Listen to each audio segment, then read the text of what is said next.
তারপরে রেজালাতে বিয়েবাড়ির স্বাদ পেতে চান, তাহলে আজকের এই মশলার রেসিপিটা অবশ্যই আপনাদের জন্য। একবার হলেও ট্রাই করে দেখবেন। ভিডিও ভালো লাগলে লাইক কমেন্ট শেয়ার করে দিবেন, সম্পূর্ণ ভিডিওটা দেখবেন। তারপরে আমি একে একে সব কিছু দিয়ে আপনাদের বলে দিচ্ছি। তো এইটা বিয়েবাড়ির স্বাদটাই পাবেন। রেজালা করেন, রোস্ট করেন, সব কিছুতে আপনি এই মশলাটা ব্যবহার করতে পারবেন। শুধু সাথে আপনি বাদামটা অ্যাড করে দিবেন, কাজু বাদাম অথবা কাঠবাদাম, যে যার কাছে যেই বাদাম থাকবে সেই বাদামটা দিলেই হয়ে যাবে। তো এখানে দেখতে পাচ্ছেন আমি ধনিয়া, জিরা, তারপরে দিয়ে দিলাম দারুচিনি, মরিচ, তেজপাতা, তারপরে কালো গোলমরিচ, সাদা গোলমরিচ, সাদা গোলমরিচ দেইনি, কালো এলাচ, সাদা এলাচ, তারপরে কালো গোলমরিচ আর স্টারেস আর লং দিয়েছি, আর সাথে দিয়েছি জয়ত্রী।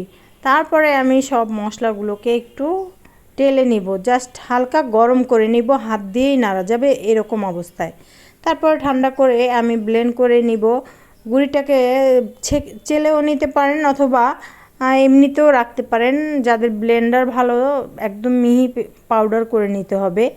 তো দেখতে পাচ্ছেন আমি হাত দিয়েই নেড়ে নিচ্ছি, জাস্ট একটু গরম করলে জিনিসটা মুচমুচে হবে, কোনো স্মেল বের হতে পারবে না, ভাজা যাবে না। তারপরে আমি একটু গরম করে কিছুক্ষণ রেখে দিয়ে ঠান্ডা করে পাউডারটা করে নিব। তো এখানে পাউডারটা করে নিচ্ছি, আমি একটু চেলে নিচ্ছি।